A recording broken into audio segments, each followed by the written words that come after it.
Imagine building a billion-dollar empire with just 20 pounds in your pocket. Rolls-Royce, known today for its ultra-luxurious cars and sky-high prices, was started by a boy who grew up with almost nothing. No money, barely any education, and every odds stacked against him. This is the real-life story of Henry Royce and how he went from poverty to prestige.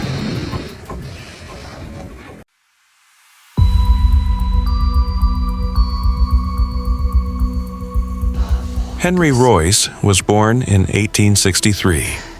His parents ran a flour mill, but it didn't last. By the time Henry was just 4 years old, they were bankrupt and had to move to London. Little Henry? He was sent to work on a farm, scaring birds for just a few cents a week. Life wasn't just tough, it was brutal. His father died when Henry was 9, and instead of going to school, Henry was out on the streets, selling newspapers and delivering telegrams just to keep the family afloat. Eventually, even his mother couldn't afford to keep him. She sent him to live with an elderly couple who were also barely surviving. Some days, all Henry had to eat was bread soaked in milk. Malnourished, overworked, and still just a child, these early hardships left him with health problems for life. By 15, he had only 1 year of formal education. But then, something changed. His aunt scraped together just enough money to get him into an apprenticeship with the Great Northern Railway. There, he met a man named George Yarrow. And every evening, George taught Henry and his own son how to use tools. That tiny shed became Henry's secret lab. He built intricate brass wheelbarrows, practiced endlessly, obsessed over every tiny detail. Henry wasn't just hardworking, he was relentless. Even after dropping out of the apprenticeship when the money ran out, he never stopped learning. He worked at tool companies, light companies, earning just pennies. But every spare moment he poured into understanding machines, and with enough savings, he enrolled in night classes to learn electrical engineering. By 19, he landed a top job as chief electrician at the Maxim Weston Company. Finally, it looked like things were turning around. But just when things looked promising, the company collapsed. And once again, Henry was unemployed. But this time, he didn't go looking for another job. He took a leap. Henry called up his friend, Ernest Claremont, another engineer. Together, with just 70 pounds between them, they launched F.H. Royce and Company. Their first office? A rented shop in Manchester. They lived above it, barely scraping by, surviving on homemade sandwiches. They started small, electric fittings, but Henry obsessed over quality. He didn't just want to make things, he wanted to make them better than anyone else. Finally, they had their first hit, the electric doorbell. Orders flooded in. Henry stayed up through the nights building more by hand.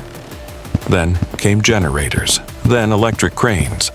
And by 1899, their tiny business had turned into $1 million company, in today's money. But Henry wasn't satisfied. He had a new dream, to build the most luxurious car in the world.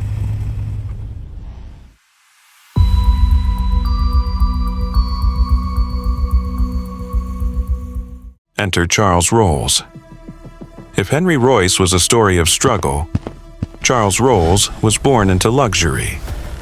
The son of a baron, educated at Cambridge, a mechanical genius in his own right.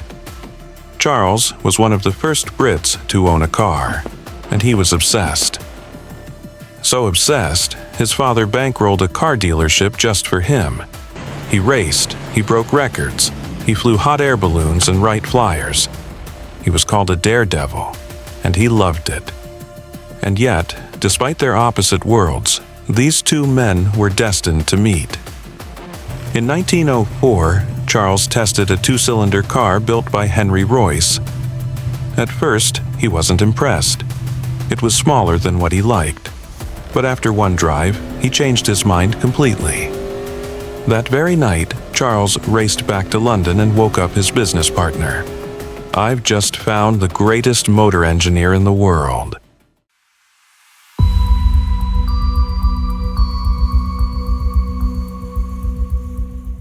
Fate in London, 1904. A handshake that changes history. In December of 1904, two men from opposite ends of society united to form a name that would echo through time: Rolls-Royce. One was forged in hardship, the other born into privilege. Henry Royce, self-made, hardened by poverty, and obsessed with precision. Charles Rolls, young, aristocratic, and magnetic, with a knack for charm and a passion for speed. There was a 14-year gap between them, but together, they were lightning in a bottle. Royce brought unmatched craftsmanship, the kind honed in cold sheds and long nights. Rolls brought vision, wealth, and connections, from parliament halls to royal salons.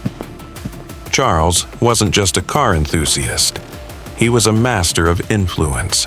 He knew how to turn whispers into headlines, and headlines into demand. Cut to the Paris Motor Show, 1904. Here, under the chandeliers and chandeliers of the Paris Salon, the world saw their creation for the first time. The Rolls-Royce 10 horsepower. It sold for £395. A small fortune back then.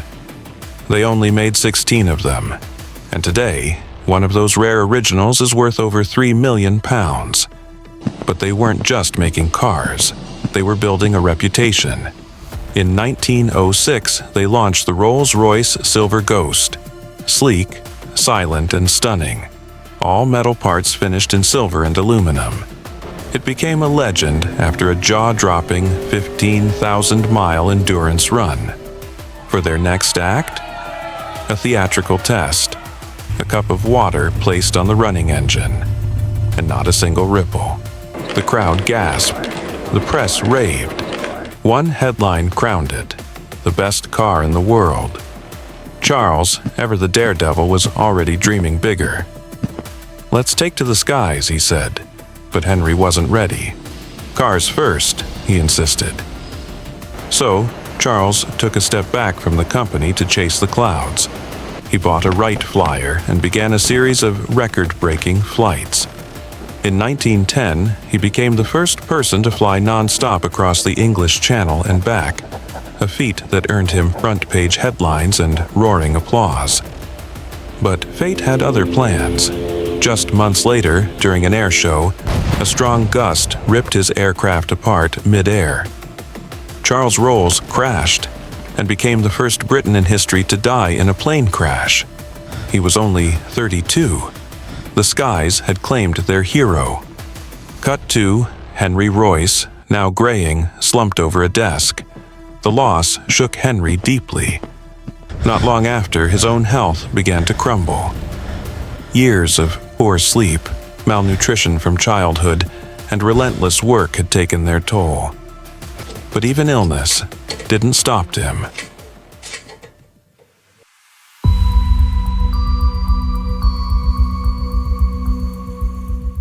The world was changing. War was brewing. And with it, the need for power took on a whole new meaning.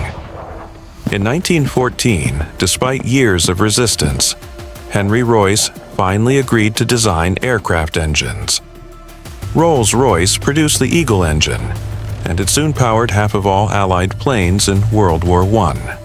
The skies that once took Charles now echoed with Royce's brilliance. To Springfield, Massachusetts. Factory doors open, sparks fly, machines roar. By 1921, demand was overwhelming. So, they crossed the Atlantic and opened an American factory. Over the next decade, they built nearly 3,000 vehicles. Small numbers? Maybe. But Rolls-Royce had never been about quantity. Every car was crafted by hand, built slowly, built to perfection. That tradition lives on today. Each car still takes up to 6 months to make. In 1930, Henry Royce received the Order of the British Empire and was knighted as a baronet. A poor boy who once delivered telegrams for pennies, now honored by kings. But even greatness must rest. By 1933, at age 70, Henry Royce was on his deathbed. Still, he sketched. Still, he designed. His final drawing? An adjustable shock absorber scribbled on the back of an envelope. He gave it to his nurse with one request: send this to the factory. He passed away before they ever opened the letter. Even after death, the empire they built lived on. Today, Rolls-Royce is valued at over $7 billion. The name still symbolizes the peak of luxury, power, and precision. So what can we learn from Henry and Charles? That it doesn't matter where you begin. What matters is how relentlessly you move forward. With grit, with vision, with obsession. As Henry Royce once said, strive for perfection. Take the best that exists and make it better. If it doesn't exist, create it. Now, you know the story of Rolls-Royce. So just click this thumbnail on the screen and go check out the story of the family who controls the economy of nations. I'll see you there.